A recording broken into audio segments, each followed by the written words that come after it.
Welcome back to my YouTube channel. ಇವತ್ತು ರಾಗಿಯಿಂದ ಒಂದು ರೆಸಿಪಿನ ತೋರಿಸ್ತಾ ಇದ್ದೀನಿ. ತುಂಬ ಸಿಂಪಲ್ಲಾಗಿ ಈಸಿಯಾಗಿ ಮಾಡ್ಕೊಳ್ಬೋದು. ಅದಕ್ಕಿಂತ ಮುಂಚೆ ನಾನು ಒಂದು ಕ್ಲಿಪ್ಪಿಂಗ್ಸ್ನ ಆ್ಯಡ್ ಮಾಡ್ತಾ ಇದ್ದೀನಿ. ರಾಯರ ವರ್ಧಂತಿ ಮಹೋತ್ಸವದ ದಿನ, ಅಂದರೆ ರಾಯರು ಹುಟ್ಟಿದಂತಹ ದಿನ ನಮ್ಮ ಮನೆಯಲ್ಲಿ ರಾಯರ ಸೇವೆ ಯಾವ ರೀತಿ ಆಯಿತು, ಪೂಜೆ ಯಾವ ರೀತಿ ಆಯಿತು ಅಂತ ಒಂದು ಕ್ಲಿಪ್ಪಿಂಗ್ಸ್ನ ಆ್ಯಡ್ ಮಾಡ್ತಾ ಇದ್ದೀನಿ.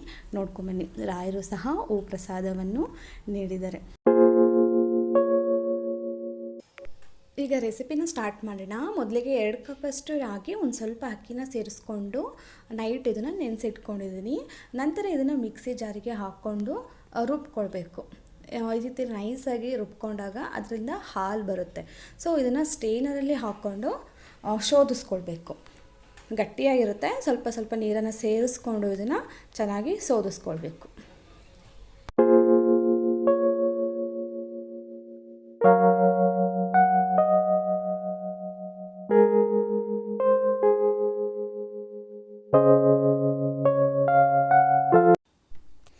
ರಾಗಿ ಎಲ್ಲವನ್ನು ಮಿಕ್ಸಿ ಮಾಡಿಕೊಂಡು ಅದರಿಂದ ಹಾಲನ್ನು ತೆಗೆದುಕೊಂಡಿದ್ದೀನಿ. ನಿಮಗೆ ನೀರು ಎಷ್ಟು ಬೇಕು ಅಷ್ಟು ಹಾಕ್ಕೊಂಡು, ಕನ್ಸಿಸ್ಟೆನ್ಸಿ ತುಂಬ ತಿಕ್ಕಾಗಿರಬಾರ್ದು, ಒಂದು ಸ್ವಲ್ಪ ನೀರನ್ನು ಸೇರಿಸ್ಕೊಳ್ಬೇಕು. ನಂತರ ಅದಕ್ಕೆ ನಿಮಗೆ ಸ್ವೀಟ್ ಎಷ್ಟು ಬೇಕು ಅಷ್ಟು, ಅದಕ್ಕೆ ತಕ್ಕಂತೆ ಬೆಲ್ಲವನ್ನು ಸೇರಿಸ್ಕೊಂಡು ಚೆನ್ನಾಗಿ ಕರಗಿಸ್ಕೊಳ್ಬೇಕು. ಬೆಲ್ಲ ಕರಗಿದ ಮೇಲೆ ಸ್ಟೇನರಿಂದ ಒಂದು 2-3 ಸಲ ಅದನ್ನು ಶೋಧಿಸ್ಕೊಳ್ಬೇಕು. ಅದನ್ನು ಎಷ್ಟು ನೀಟಾಗಿ ಶೋಧಿಸ್ಕೊತೀರೋ ಅಷ್ಟು ಚೆನ್ನಾಗಿ. ಅದರಲ್ಲಿ ನೋಡಿ, ಈ ರೀತಿ ಎಲ್ಲ ತಳದಲ್ಲಿರುವಂತಹ ರಾಗಿ ತರಿ ಇರುತ್ತೆ. ಸೊ ಅದನ್ನು ಒಂದು 2-3 ಸಲ ಶೋಧಿಸ್ಕೊಂಡಾಗ ತಿಳಿಯಾಗುತ್ತೆ.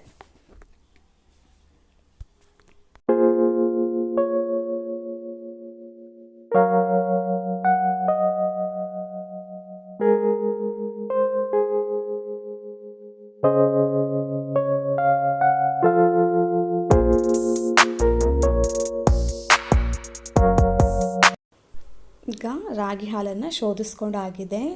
ಈಗ ಹಾಲು ಕೂಡ ರೆಡಿ ಇದೆ. ಸ್ಟವ್ ಮೇಲೆ ಇದನ್ನು ಮೀಡಿಯಮ್ ಫ್ಲೇಮಲ್ಲಿ ಕೈ ಆಡಿಸ್ತಾನೆ ಬರಬೇಕು. ಎಲ್ಲೂ ಸಹ ಕೈ ಬಿಡಬಾರ್ದು, ಬೇಗನೆ ಗಂಟಾಗೋ ಚಾನ್ಸಸ್ ಇರುತ್ತೆ. ಆದ್ದರಿಂದ ಸ್ವಲ್ಪ ತಿಕ್ಕಾಗೋವರೆಗೂ ಕೈ ಆಡಿಸ್ತಾನೆ ಇರಬೇಕು.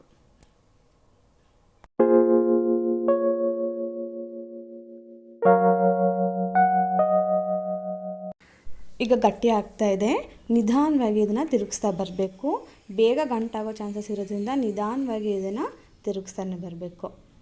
ಸೊ ರಾಗಿಯಲ್ಲಿ ಕ್ಯಾಲ್ಶಿಯಂ, ಅಧಿಕವಾದ ನಾರಿನಾಂಶ, ಐರನ್ ಕಂಟೆಂಟ್ ಇರೋದರಿಂದ ಮಕ್ಕಳಿಗೆ ಬೇಕಾಗುವಂತಹ ಪೋಷಕಾಂಶಗಳು ಸಿಗುತ್ತೆ ಅಂತಲೇ ಹೇಳ್ಬೋದು. ಸೊ ಬಿಸಿಲು ತುಂಬಾ ಇರೋದ್ರಿಂದ ನಾವು ಈ ರೀತಿ ರಾಗಿಯ ರೆಸಿಪಿನ ಟ್ರೈ ಮಾಡ್ಬೋದು.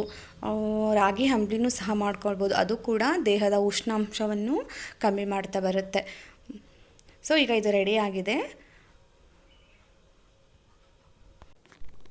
ಸೊ ತಳ ಬಿಡ್ತಾ ಇದೆ. ಈ ಟೈಮಲ್ಲಿ ಇದನ್ನು ಒಂದು ತುಪ್ಪ ಸವರಿದ ಪ್ಲೇಟಿಗೆ ಸರ್ವ್ ಮಾಡ್ಕೊಳ್ಳೋಣ.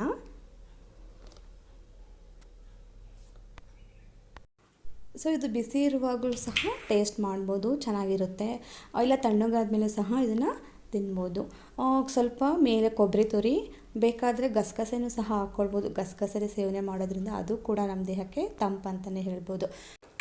ಸೊ ಇದು ತಣ್ಣಗಾಗಿದೆ. ನಂತರ ಇದನ್ನು ನಮಗೆ ಬೇಕಾಗಿರೋ ಶೇಪಲ್ಲಿ ಇದನ್ನು ಕಟ್ ಮಾಡ್ಕೊಳ್ಳೋಣ. ನಾನು ಇಲ್ಲಿ ಸ್ಕ್ವೇರ್ ಶೇಪಲ್ಲೇ ಕಟ್ ಮಾಡ್ಕೊಳ್ತಾ ಇದ್ದೀನಿ.